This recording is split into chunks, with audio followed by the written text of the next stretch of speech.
Hi, everyone. Apologies for the problems with the Skype connection this morning. But I'm decided to try and record this as a live stream. And so, yeah, let's see how we go. So, as I was saying in my aborted introduction this morning, this week's lecture is an introduction to theoretical and conceptual frameworks. And our intention is to contextualize these concepts in relationship to assessment 2. So here's my agenda. I want to remind you that if you've got any questions, you can go to slido.com. And if you enter that code on the screen there, you'll be able to put in some questions. And now, obviously, it's no longer relevant that I could answer questions live, but I can publish a list of questions to your tutors and they can be discussed in the studio or even on Moodle. So our goals in this lecture were to define conceptual frameworks in particular as understood by the course authors, which, as you know, is myself and Trent Jansen. And to introduce key kind of precedents or practice-led examples that relate to some of the course themes. And so I'm going to actually use 2 case studies from my own practice-led research relating to urbanization and practitioner-specific making to illustrate some of the definitions about these troublesome components of research. So I'm going to start with a reminder about the deliverables of the project at hand, Assessment 2. Now, Assessment 2 has 2 parts. Part A, the pitch. You can see the emphasis in the brief is on the conceptual framework. And so it's important that we begin to kind of get some understanding of what that means. Part B, it's a document, and the main component is an annotated bibliography. But it's a very specific kind of annotated bibliography that we're looking for. And so I'm going to suggest that this is where you can also discuss and describe, or at least allude to, a theoretical framework through your discussion of key texts and practitioner practices that are informing and situating your research.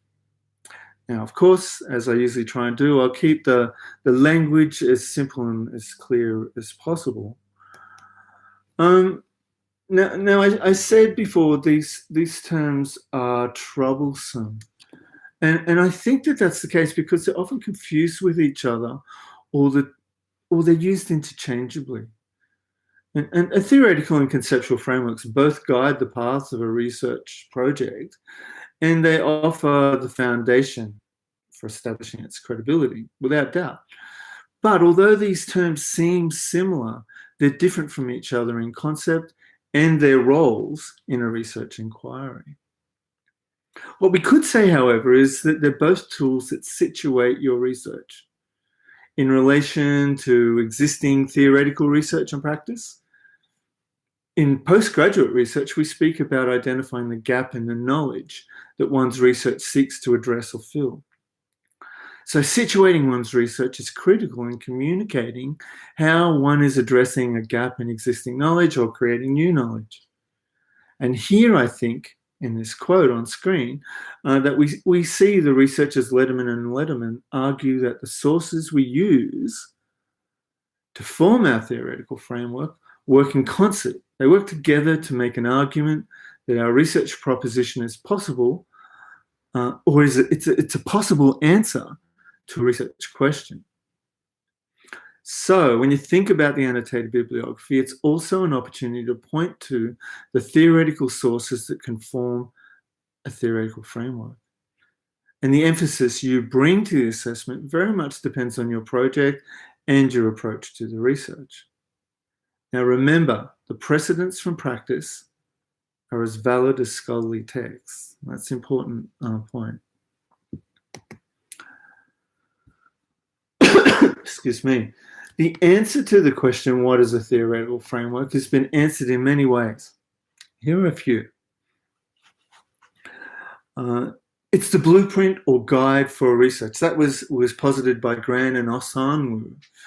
And they go on to say it's a framework based on an existing theory or theories in a field of inquiry that's related and or reflects the hypothesis of a research study. Importantly, I think they go on to say that it's a blueprint that's often borrowed by the researcher from other scholars, from other practitioners to build his or her own house or research inquiry. I think that's an interesting metaphor. Sinclair kind of extends that metaphor in a way by arguing that it serves as a foundation upon which a research project's constructed. And I myself often use a metaphor where I describe frameworks as being kind of like the pillars that hold up a project. You know, and you can kind of relate that to this metaphor of a foundation in a house. Now, Fulton and Kranovich Miller in 2010 compared the role of the theoretical framework to that of a map or a travel plan. Thus, when traveling to a particular location, the map guides your path. Likewise, the theoretical framework guides the researchers so that they would not deviate from the confines of the accepted theories to make their final contribution, scholarly and academic. Now, in terms of what we're doing, I think that relates to, well, I can imagine that at the moment you're looking at many precedents, you're reading widely, and at some point it gets very big, and you've got to narrow down and find a particular focus. And so the theoretical framework helps you do that. It helps you find that focus and to stay on track. Now, Grant and Osanlu again argue that the theoretical framework consists of theoretical principles, constructs, concepts, and tenets of a theory or theories. Now, one thing that strikes me about a number of these definitions is the analogy that the framework is a kind of map.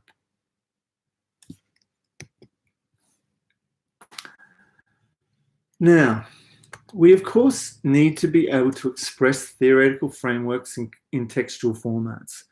In our case, it's the written component of your assessments. But, think about it. As designers and design researchers, many of us will find that expressing frameworks in visual formats is more akin to our learning and communication styles. So I want to draw, I'm going to ask you to excuse that pun. I want to draw your attention to the thinking of Lisa Grocott. Now, Lisa is formerly of Parsons School of Design in New York, but currently she's the director of a project called Wonder Lab, and she's a professor of design at Monash University. Now, Grocott describes the mapping or drawing of frameworks. I'd suggest both theoretical and conceptual. She describes it as figuring, and you can read more about this notion of figuring in the Grocott resource provided via Moodle this week. So I do urge you to have a look at that. Now, Grocott sees that, or she argues that, and this is a direct quote from her, the diagram presents the primary tool I used to integrate how my own tacit understandings of praxis or practice sat in relation to the theoretical positions. Now, using the diagram to provisionally fix certain elements, I could propose visual frameworks as a strategy for thinking through theoretical arguments. She goes on and she talks about how the diagram can support Donald Schon's notion of reflective conversation. Reflective conversation between the designer and the project, as well as the back and forth between the established discourse, the body of scholarly work that you're looking at, the practices that you're looking at. So that established discourse and the designer's embodied knowing, our understanding of the world, our practice, the project that we're working on. Now, I think key to all of this is the notion of reflection.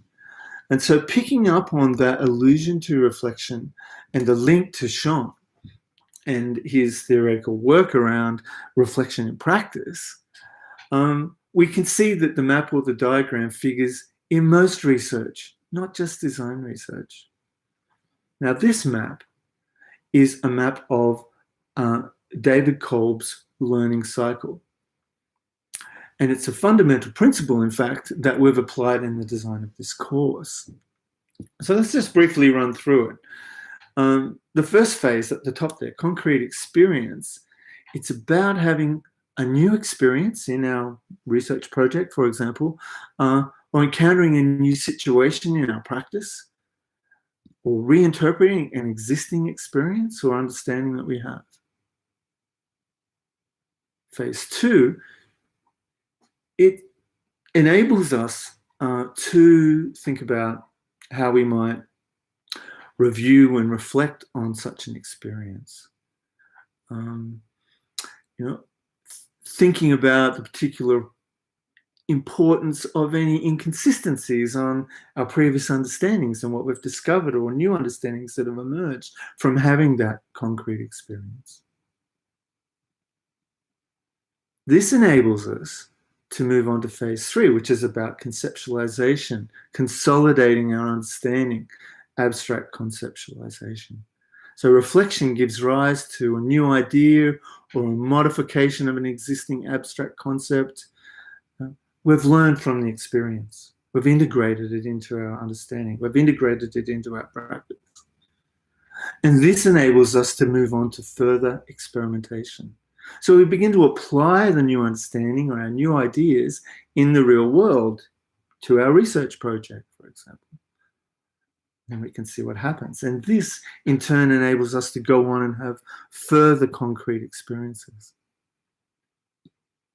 Now, this is not the only model of how people learn, how reflection happens. It's not unchallenged, and we can talk about that more later. But the core point here, the key point, is about the vital importance of reflection. Now, in week one, I showed you this mapping of a current research project that I'm engaged in. And I was talking about it in the context of iteration and the importance of iteration. And it's clear in this diagram that there are iterative phases in this research design. In a way, it's a map of a research methodology. But what I didn't talk about, and what is probably useful to talk about now, as a case study perhaps, is to ask the question, how might we describe or characterize the underlying theoretical framework? Mapping, diagramming of an iterative process in a practice-led context, co-design phase is there, a participatory design phase is there, and it's derived, as you can see from the citation at the bottom there, it's derived from this notion of meta design. Now, the project's called Meta Place, and it's about place and place making. And this research has its roots in an earlier research project from 2014 that looked at this question or opportunity. How do we engage citizens in the urban planning process? Now, we know local governments are already very good at gathering data from the community, but in this mediated age, are there more novel interactive methods that could not only provide data, but also engage citizens or even be presented back to them as public art? So the research tests the theoretical assumption that participatory urban media, and what I mean by that is large and small interactive screens, facades, media facades on buildings, and devices, even at the scale of your own phone. Can they act as co-designed interfaces between diverse community, industry, and government stakeholders in thinking about and designing the urban environment, placemaking? So here's the research question. It's probably useful to look at it at this point. Could Australia-China design collaboration, smart urban media, and participatory design generate synergies that leverage the social wisdom of citizens for designing better urban futures through innovative approaches to placemaking? So why China and Australia? This is the so what factor. Both countries face increasing challenges because of rapid urbanization. And of course, there's a personal history, a journey that led me to this question. Now, the key theoretical idea behind the research, the theoretical framework, is meta design. Now, that's a very complex idea, and I'm not going to attempt to map it as a diagram. That would be problematic for reasons related to that complexity. And I'll elaborate on that in a minute. So here are two accessible definitions or approaches to meta design. The first one, this one, is strongly influencing the research methodology and the diagram I've showed you. And it's adapted, as the diagram citation suggests, from the work of Fisher and Giaccardi. Meta design characterizes objectives, techniques, and processes for creating new media and environments, allowing owners of problems, that is end users, to act as designers. Now, the second understanding of meta design fundamentally calls for a reframing of design practice and the design researcher and designer. For me, this means the role that becomes, or the role of the designer or the researcher becomes that of a facilitator, a designer of spaces where things can happen, where co-design can happen, where participation can occur. Now, I'm arguing that we can't rely on the market to solve the complex challenges of rapid urbanization. In fact, it's going to likely exacerbate them. So I think this brings us to ponder, what's the conceptual framework here? And in this case study, the concepts forming the framework include co-design, meta design again, and the participatory smart city. And those concepts are linked by practices, or they could be linked by practices, where designers become, as argued by Fouad-Luc in 2012, designers become enablers, catalyzers, activists, facilitators, connectors, arbitrators, storytellers, visualizers, and scenario setters. And in the Meta Place research project, the design researcher, the programmer, and the city stakeholders, who include architects, urban designers, and others in the creative industries, they collaboratively prototype, co-design models that are used to facilitate participation from citizens in public space who are the end users. And we might simply diagram it like this. But as I said before, it could actually be much more complex. Now, I've already said this research has a long trajectory. I've been coming to this research question for quite a while. Now, this is a map created around 2009 of my conceptual thinking around what I'd now describe as Sino-Australian design collaboration. And you can see the seeds of my theoretical framework of meta design emerging here in Varela and Maturana's concept of autopoiesis. Complex concept, look it up if you're interested. Now, looking back, for me, an interesting aspect of this map is the inclusion of inputs to the methodology. Over to the right here, up here in this corner, you can see a listing of case studies, which turned out to be and lead to further studies in the field. And the field work was where the action research took place. As a framework, however, it's weakened by complexity. It takes in too much.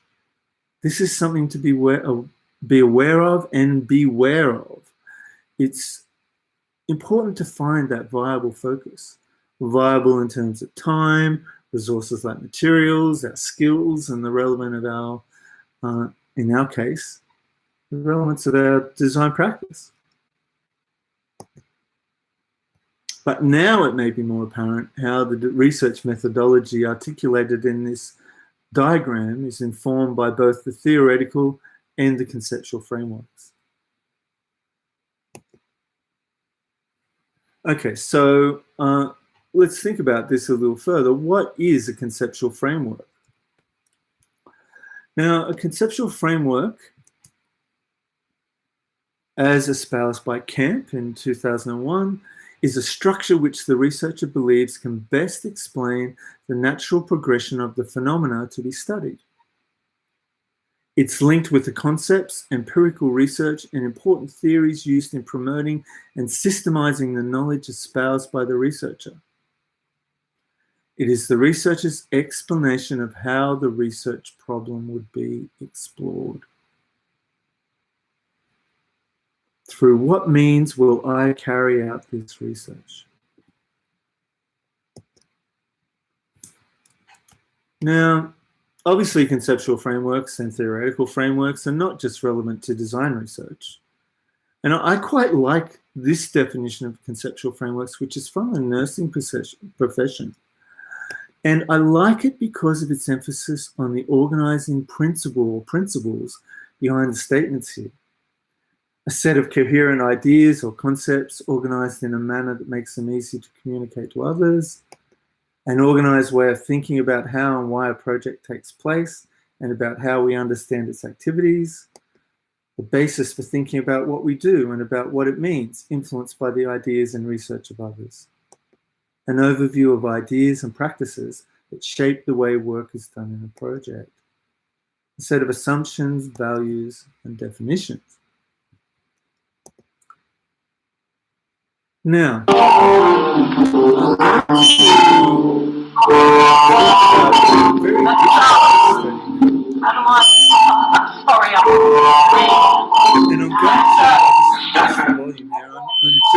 going to elaborate on my own understanding of these elements of research with another case study.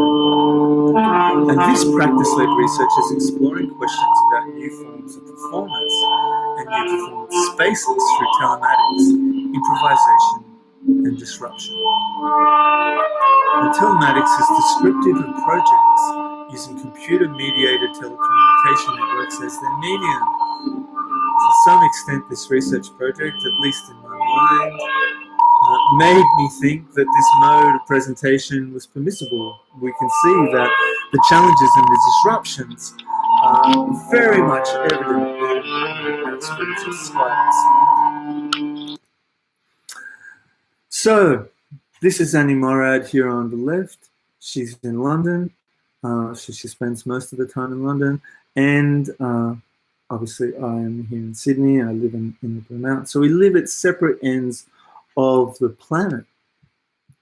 But we're investigating questions about the relationship between digital space and place, technique and technology, sound making, listening, and improvised performance, collaboration, and participatory processes. And we often include other artists in our work. We've worked with painters, sculptors, curators, folk musicians, and other sound artists, as well as students from a range of disciplines. And we compose and play live performances through the use of online platforms like Skype and Mixler. Live and recorded outputs documenting this research are played on a program that we have called Itinerant Mind on the experimental radio station Wavefarm, which is based in New York. This practice creates a form of triangulated space, but it's difficult to locate that space definitively. It's been said that the space where we meet is defined by mid-pointedness. In 2018, we were part of an exhibition of the same name at Airspace Galleries in Stoke-on-Trent in the UK. And this exhibition, Mid-Pointedness, sought to explore the nature and role of the artist, the exhibition and the gallery space, the audience, and the work of art. So theoretical frameworks evolving, as is the conceptual framework here, but we both generally agree that the following scholarly inputs are relevant to our practice-led sonic research. I just want to reiterate that this research is practice-led. We're attempting to carve out newness via experimental mediated performance to produce a new performance space and new modes of performance in networked sonic environments. But as we saw earlier today, the nature of the internet in this process introduces latency, characterized by interference, glitches, frozen screens, delays, echoes repeating back, and so on. This is an abstract or a section of an abstract from one of our publications. The effect of latency and how we accommodated it might be described in this way. But obviously, in many communications like this morning, these otherwise undesirable and unpredictable accidents are all utilized in our work. And this approach enhances the understanding that live improvisation is a never repeated experience, one that adheres to the philosophical view of time as an instantaneous event.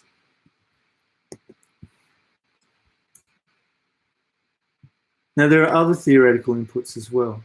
This is a concept called deep listening proposed by the late Pauline Oliveros. And Oliveros spoke and theorized about deep listening as an essential component of improvisation. Makes sense, right? And she worked in participatory contexts as well. And this is relevant to our inclusion of other artists and workshops into our practice, as much as deep listening is relevant to the art of improvising. Now, I want to pause for a second and make it clear that what I'm doing here is modeling what you're required to do in your responses to assessment 2. If I were to be developing an annotated bibliography in response to assessment 2, using this practice, I'd be situating the respective theorists and practitioners I'm discussing here and clearly establishing the relevance of their work in relation to my own research.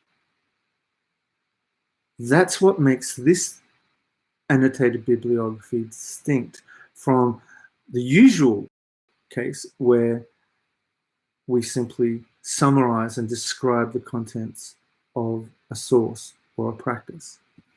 Now, this screen's about the work of Philip Oslander and his notion of digital inclusion and liveness.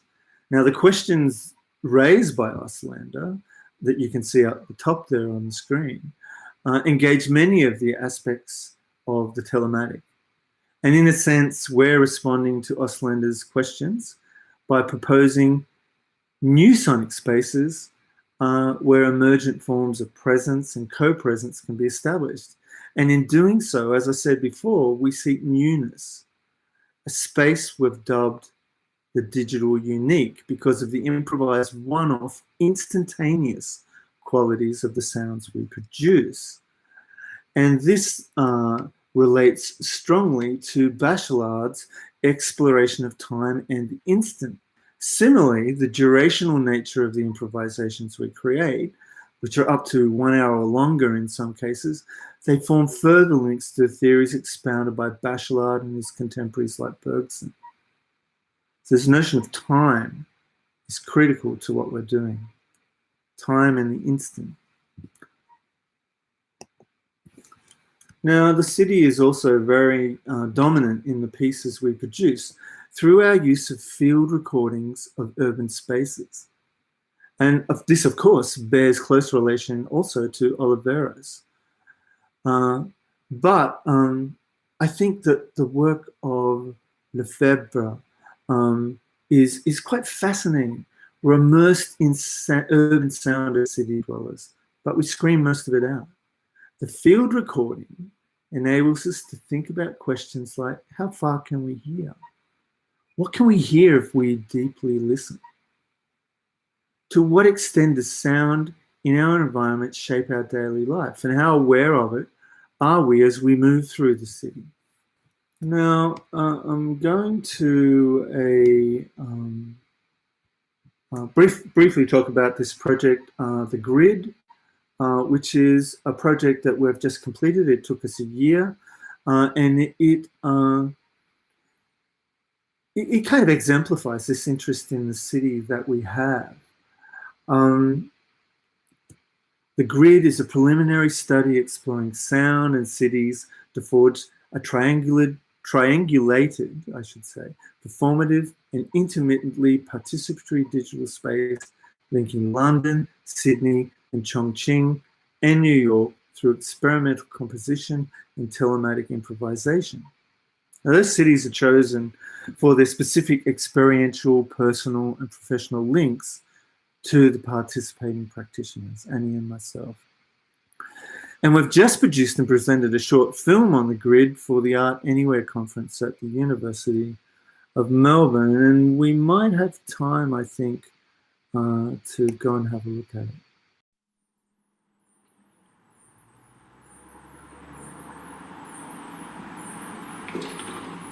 Our concept for the Grid was based around 3 cities: Sydney, Chongqing, and London. These cities are selected because of their personal connections to both Annie and I.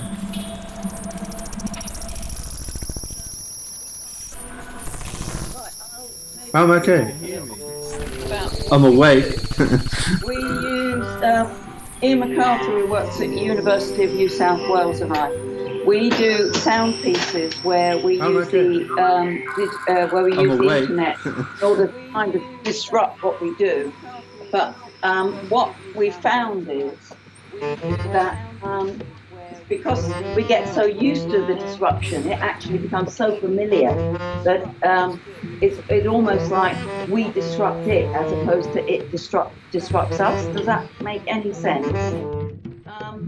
And also I've discovered in the last 3 days, because I've been thinking about it, that I end up playing against myself. So it's almost for me like quantum physics. It's almost like I'm in 2 spaces at once and I'm playing against this disruption and myself and what Ian's doing. Ian predominantly works with electronics, guitars, and field recordings.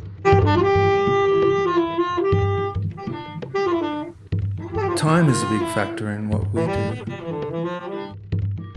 One of the most obvious kind of examples of that is latency. In telematics, latency is a big issue.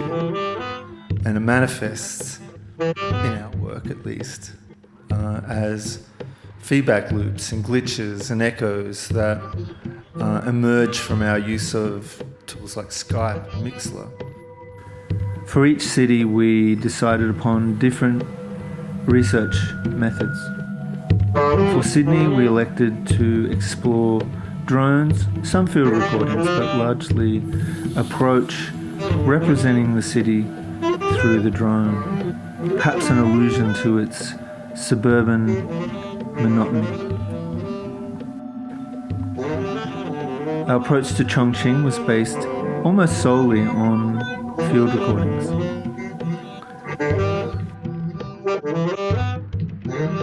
What I discovered that I thought was most interesting was that gridding London was remarkably easy to layer across a stave, a music stave across London, and then form notes through intersections, and then talk to people who lived around those intersections about their experience of living in London. Cities like Chongqing, in particular, don't really feature a grid as such. They've evolved rather organically.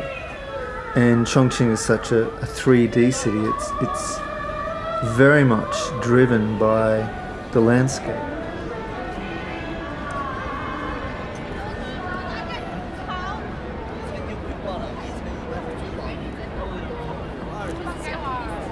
It's hard to say what my favourite place in London is, because where I'm from, there is nothing. There is no music scene, no art scene, no... It's hard to say what my favourite place in London is, because it's a terrible little town. Where I'm from,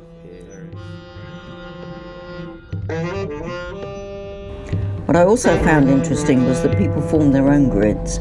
they either walked to work in the same way or in the same direction, or they took similar paths when they went to the cinema, or all sorts of things. And these were not just dictated by public transport, but they were also dictated by the mood of the individuals, and what sort of weather there was, all kinds of stuff like this. So that they formed their own rhythms and their own patterns that were associated with the rhythms and patterns of the city, as in the buses, the tubes, opening and closing times of places, cultural places, etc., etc. They walked off with my handbag with my money in it, so I couldn't get a bus. So I thought the only way to get home is to walk. And as I didn't know the way, I had to follow the bus route. I said, but I'm here now. And so they then had to go out to the phone box where you had to put 4 old pennies in it.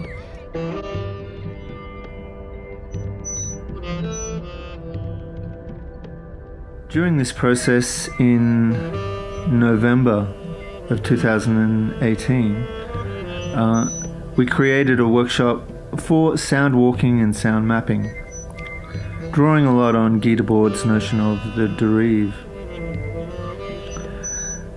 The students were divided up into small self-selecting teams, and each team was given a destination, a metro station. And the task was for them to go out into the city to find the destination, to map it visually, creating a sound map, and then to record the environment.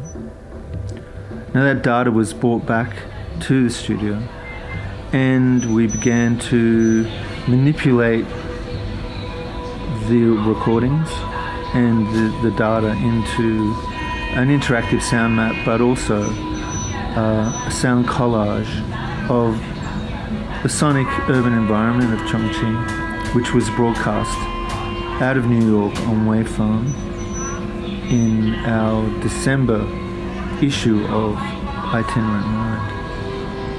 London is ramshackled, we know that. But people found a sense of sort of a formula, if you like, out of that chaos. A formula that worked for them, particularly worked for them, and one that sometimes they broke just to find out what was round that corner. Where was that sort of smell coming from? What was the sound that they could hear? So they broke their own formulas in order to discover new things about London.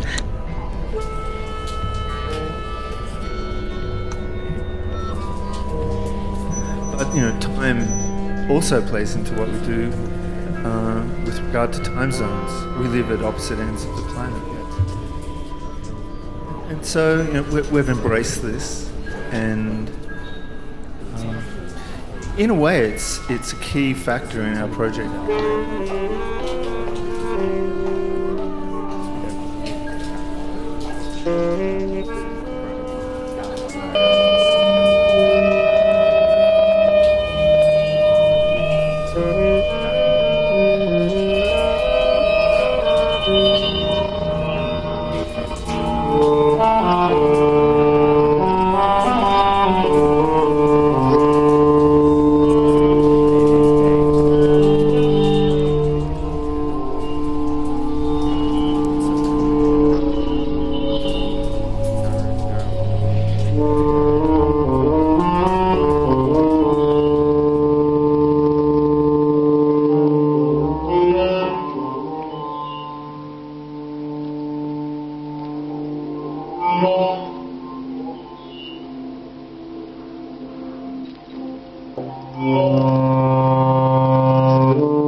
So, with all these elements of the framework in mind, we might visualize a theoretical framework in this simple manner.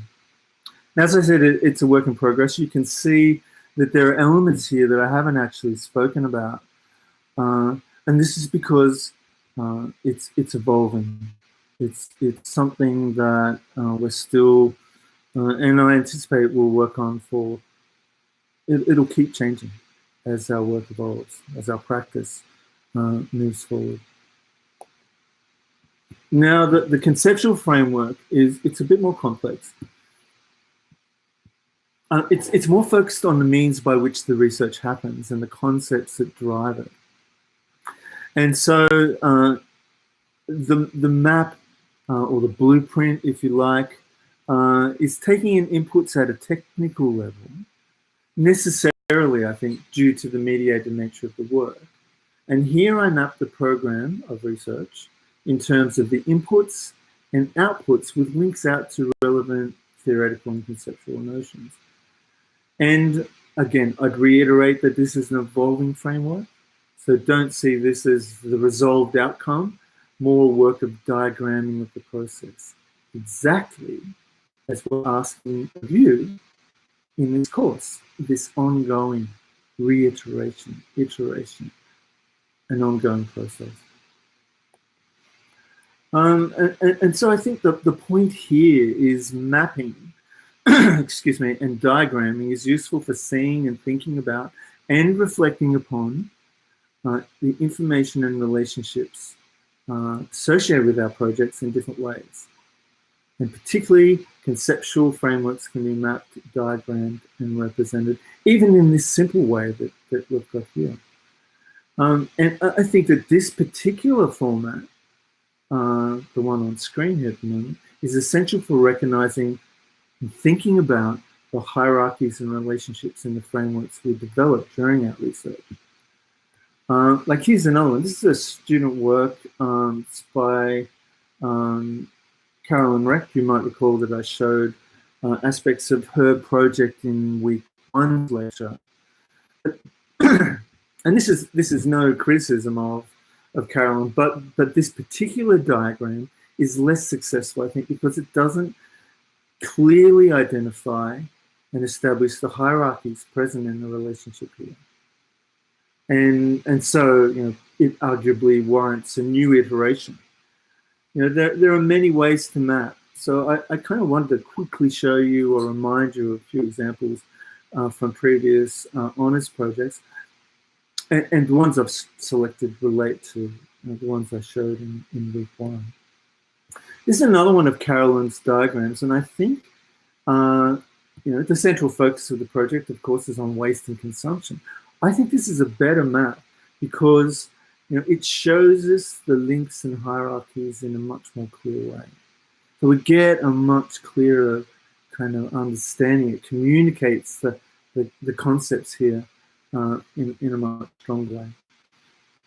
Here are another couple. The one on the left, again, is the project workshopping waste materials through weaving. And the one on the right is the project that was, you know, looking at engaging community and mapping resources around food in the Sydney suburb of Coogee. But, you know, it's not simply a matter of producing one diagram and leaving it at that.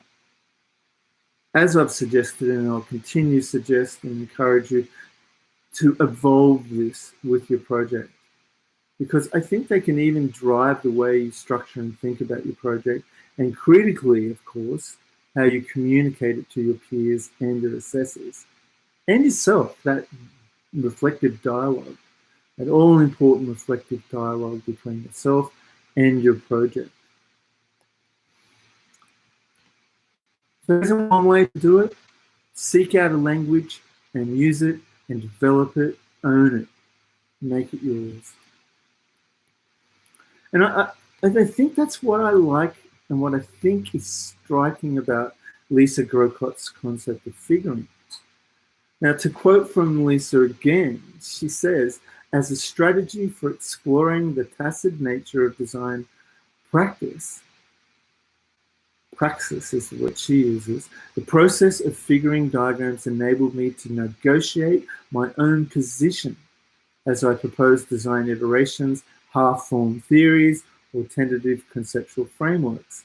In this way, the field of the project creates a space for the practitioner where each move offers a step forward, becoming better informed about the topic under investigation. So I think the negotiation and renegotiation through iteration of the mapping and figuring of the conceptual and theoretical frameworks is key here. It's the key point.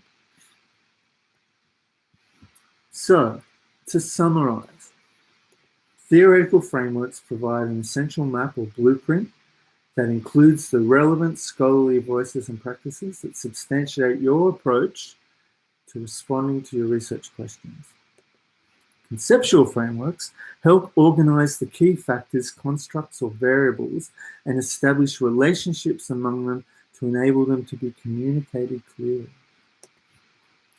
In assessment 2, clearly establish the relevance of scholarly texts and practitioner precedents to your own project in the annotated bibliography.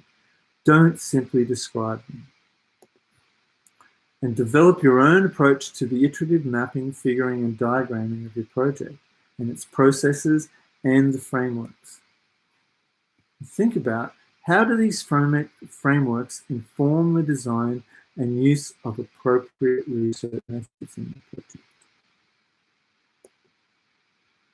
Okay, now I just want to end on a note about the mentors and the requirement to have a mentor for your project. You'll know in week 7, we're asking you to report back to the group about how you're going with that. I just want to reiterate the importance of having found that mentor, someone who can provide your project input in ways that your tutor may not be qualified to or is unable to. And to encourage you to negotiate and maintain a regular program of consultation. Now, I don't mean every week or every second week. I'm thinking 2 times a term, 2-3 times a term max, because you want to nurture that relationship. You don't want to make it a problem for the mentor. I was going to talk a little bit about the honours and the PEP mentor, the difference between them, but it seems, from what I understand, there are not many people doing PEP, so I won't do that today. All right, I'd just like to thank you for your attention and once again apologise for the problem with Skype before. Hopefully you can think about it in terms of the conceptual framework that I talked about earlier, and in terms of latency, disruption, because that's very much what happened.